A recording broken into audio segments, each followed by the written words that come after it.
adversity is a part of the landscape. Well, I got haters out here. I hate that term. Most time people talk about haters, these are mythical characters. But the truth is, the bigger your vision, the more people or situations are put in your way to block you. But the truth is, those are designed to make you stronger.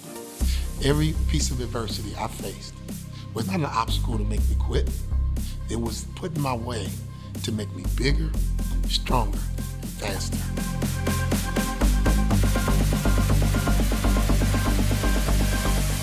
You know what? Never underestimate your valley. I've learned in life there's a lot to be learned in the valley. You know, for a long time, I was very frustrated when I played college basketball sitting on the bench. I sat there trying to think, how in the world am I going to make it to the NBA? And I don't start on my college basketball team. That was played in my mind over and over and over again. I could not rationalize how am I going to make my dreams come true by making it to the highest level of basketball, and I don't even start on my college basketball team. Never underestimate your valley. What I did learn, there was so much more inside of me. That adversity was necessary for me to get it out of me. I didn't realize I was lazy. I didn't realize that sometimes I try to talk myself out of situations. I had never faced adversity in my life until that moment. You know, I tell people the best lessons in life sometimes are the ones that you pay for.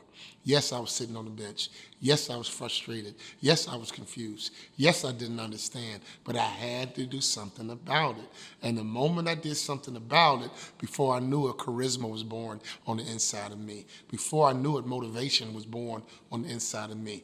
The best part about going through that process was a story. When my basketball career ended, I didn't realize that I could take that story and make sure that it became a business that not only provided for my family, but it was inspirational for millions and millions of people around the world. We have one video on YouTube, Shark Mindset.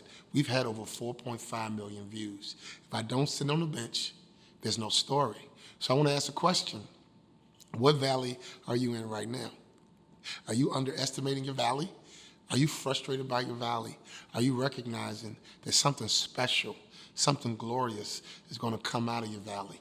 I'm so thankful I came off the bench. I'm so thankful I broke my foot twice. I'm so thankful because without that adversity, I never would have understood what it meant to become elite, but I never would have had a story to tell. So when my basketball career ended, my wife and I had no money coming in. And all of a sudden, I met some people. They said, hey, man, you better learn how to tell your story. And I was like, really? I could tell this story and go and provide for your family? Absolutely. I could tell this story and provide for my family. So I love associations. Obviously, I love the National Basketball Association. Why? It gave me street cred, and I was able to make some money. I joined another association called the National Speakers Association. And through this association, guess what? They taught me how to tell my story and how to monetize my story. So I love associations. Why? A great association should teach you how to become elite. Iron sharpens iron. So when I look back at my life, I'm thankful for those valleys because without those valleys, there's no peaks. So I'm going to ask you again, are you bitter in your valley? Are you trying to get better in your valley? Are you frustrated in your valley? Are you looking for liberation in your valley? Are you angry in your valley? Are you trying to figure out what God is trying to get out of you through your valley? When I got to the NBA, I realized that that was my purpose. I realized that was a necessary step for me to become elite. And so not only do I have a story, I'm able to share something incredible with other people to help them with their valley. So I want to ask you about your adversity. Are you looking at your adversity the wrong way? Now I'm going to use a Bible story because I love reading the Bible because there's great stories in the Bible. One of my favorite Bible characters is a guy named Joseph. Can I tell you about Joseph? Joseph had a lot of growing up to do. He went to his own brothers and sisters and basically told them that one day all of y'all gonna bow down and worship me. This is after they all knew that he was his dad's favorite. Now, can I ask you a question? You already know that you're the dad's favorite. Why do you have to rub it in? So his brothers got angry, a little jealous, and they picked him up and threw him in a ditch to leave him for dead. Here's the good news. He was not thrown in that ditch to die. He was not thrown in that ditch to make him pay for the rest of his life. The first thing that happened by him getting thrown in that ditch, he got repositioned. So you might be in your valley to get repositioned. You might be in your valley to add value. You might be in the valley because you need to be humble. Joseph clearly had confidence, but he had to cross the line in arrogance. So he had to spend some time in the ditch so he could humble himself. Those who exalt themselves will be humbled. It doesn't say maybe. It doesn't say might. It says those who exalt themselves will be humbled. He told his own brothers and sisters that all y'all gonna worship me. That's a mistake, right? But here's the good news. Because of that experience, he got repositioned in Egypt. God needed him in Egypt. So God's infinite wisdom was able to accomplish two things. Not only was Joseph humbled by being thrown in the ditch, he also got repositioned at the same exact time. So whatever valley you're in, make sure you stay motivated. Make sure you stay inspired. Make sure you got locked in on what your future is. Because even in that ditch, you can still get to the promised land. So once he got to Egypt, he spent time, he worked hard, he served people. And guess what happened to him? He got thrown into jail. Why? Because just how it works. Jail represents another ditch. It represents another valley. So here's why he had to go into jail, because God wanted to promote him. So the first time Joseph got thrown in the ditch, it was to reposition. The second time he got thrown in prison, which is another ditch, God was using that experience to reposition him. So I'm here to tell you, when I got thrown in the valley, I got repositioned. When I got thrown in my valleys, I got promoted. Why? Because God is not a respecter of persons. He loves me just as much as he loved Joseph. He loves you just as much as he loved Joseph, and just as much as he loves me. The one thing Joseph did right in his ditch, in his prison, he always used his gift to serve people. So that's the message for you. While you're in that valley, serve people. While you're in prison, serve people. While you're in a position you never thought you'd be in, don't you feel sorry for yourself. Don't you get angry. Don't you get toxic. While you're in prison, while you're in the ditch, while you're in your valley, whatever you want to call it, make sure you're serving people with the gift that God has given you. While Joseph was in jail, Pharaoh had a bad dream. He needed someone to interpret his dream. And all of a sudden, he heard through the grapevine. You heard the song, I heard it through the grapevine. Pharaoh heard through the grapevine that there is a man locked up in prison that can interpret dreams. He was talking about Joseph. Before he went to prison, Joseph worked for Potiphar, who's the assistant to Pharaoh. Isn't that good? Even though he went to prison, he got promoted. And now he came out and worked for the man, Pharaoh, who was the most powerful person in Egypt. So let's go back. Joseph got thrown in the ditch by his own brothers, got humbled but repositioned. As he was serving people in Egypt, he got thrown into prison, and then he got promoted coming out of prison. I'm going to say it one more time. Your valley is not designed to kill you. Your valley is designed to either reposition you or get promoted. So when he came out of prison, he went and worked for Pharaoh and interpreted Pharaoh's dream. And all of a sudden, he told Pharaoh, here's what your dream means. There's going to be a famine on the land. It's going to last 7 years. Okay, we're going to have 7 years of prosperity and 7 years of famine. So while we're prospering, Pharaoh, here's what we're going to do. Joseph got to come out and tell Pharaoh what to do because he had God on his side. And Pharaoh was smart enough to listen to Joseph.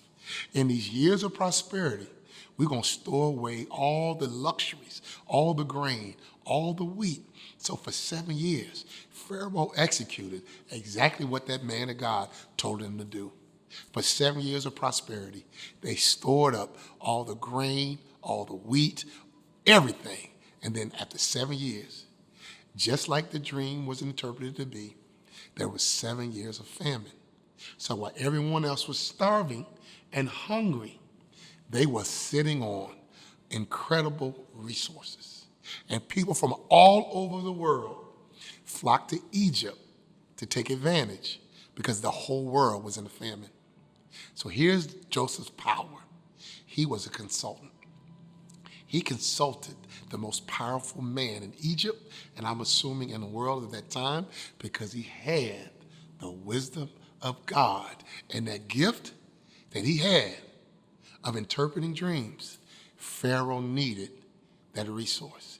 The Bible says your gift will make room for you. So can I ask you a question? If you're thrown into a ditch, what's your gift? When you're thrown into prison, what's your gift? Do you have the ability to have a good attitude, to be positive, even though you're in prison, in the ditch? What does that mean? You might be broke.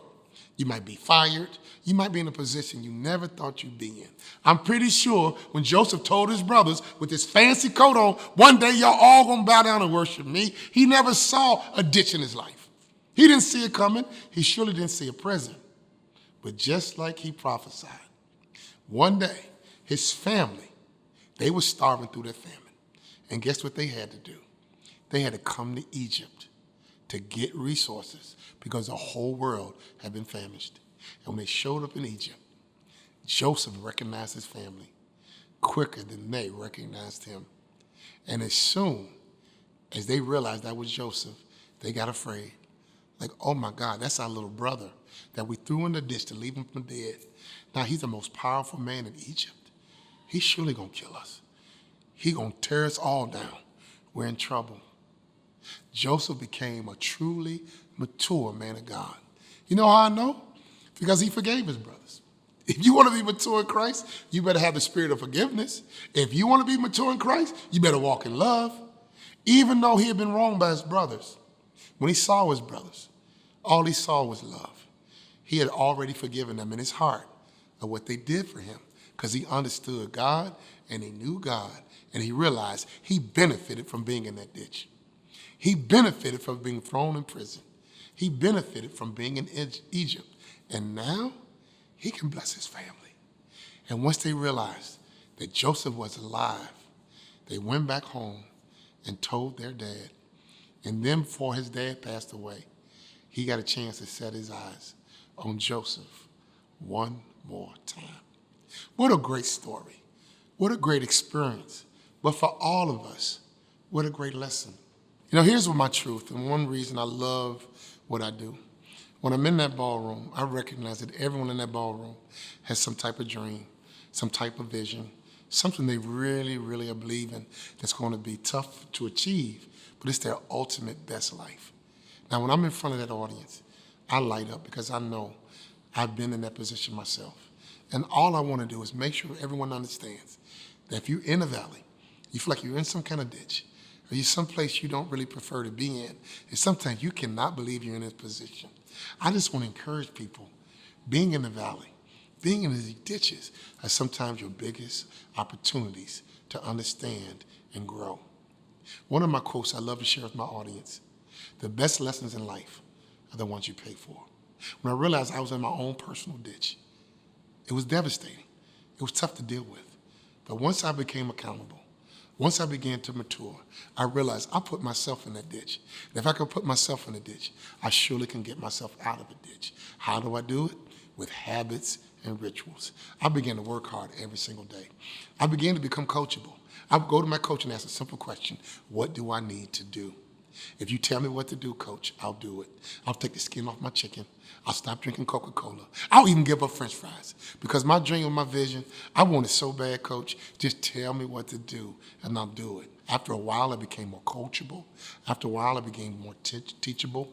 And before I knew it, I began to execute everything my coaches told me to do. I began to eat right. I began to work out. And I started shooting the jump shot, 500 shots a day. Because I would ask my coach, Coach, what do I need to do? Just tell me what to do, and I'll do it. And as I became coachable, every year, he voted me most improved player. And he would look at you and say, I see you've been working. That was his comment to us. All you want a coach to look at you and say, I see you've been working. I work out all summer long. My off seasons were sacred to me. And all I wanted to hear is, son, I see you've been working. 500 shots a day. I ran around campus. I got in the weight room. I tacked my workout every single day because I wanted my coach to say, son, I see you've been working. I want you to understand, you got to work. I know you got dreams. I know you got visions. I know you got adversity, but that's no excuse to quit. That's no excuse to throw in the towel. That's no excuse to give up, because adversity is a part of the landscape. Well, I got haters out here. I hate that term. Most times people talk about haters. These are mythical characters. But the truth is, the bigger your vision, the more people or situations are put in your way to block you. But the truth is, those are designed to make you stronger.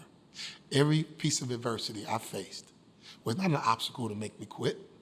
It was put in my way to make me bigger, stronger, and faster. So now I'm thankful my coach put me on the bench. I'm thankful I broke my foot twice my senior year. I am thankful I faced adversity. But I'm also thankful I had people around me to encourage me and motivate me and inspire me to not quit, not give up. And I'm here to do that for you. Don't you quit. Don't you give up. Don't you throw in the towel. I don't care what your situation looks like. I'm telling you, as long as you keep working hard, as long as you're teachable, as long as you're coachable, as long as you keep pursuing your best life, I promise you, everything coming against you right now is going to make you bigger, stronger, and faster, and you're going to have a great testimony. I just spoke for a company yesterday. The woman was a general manager. She had been there 28 years. And she said, you know what? I started here washing dishes. Wait a minute. You started here washing dishes? I started here washing dishes. And now I'm the general manager in charge of the whole place. For 28 years, she was faithful. For 28 years, she had a vision. For 28 years, she persevered. Her journey to become general manager was no different than my journey to the NBA. Whatever journey you got, think big, pursue it. When adversity comes, all you got to do is to remember, no one can stop you but you. So when I'm in front of an audience, I light up because I know everyone in the ballroom has a story. Everyone in the ballroom is working on something. Everyone in that ballroom has a dream and a vision. And all I want to do is be a source of inspiration, motivation, and just help guide them by teaching them through my story that no one can stop you but you. And success requires a code. There's a certain code that we can't violate. And we teach what we call the peak performance code. And I promise you, if you learn and master the peak performance code, guess what happens? You get to crack the code. On my way to the NBA, I cracked the code. On my way to becoming a Hall of Fame motivational speaker was to crack the code. But now I'm in my third phase. My third phase, I'm a business advisor. This is not about being successful. Right now, this is about being significant. My significance is me helping as many people as I can around the world crack the code in their life so that they can live the best life and reach their peak.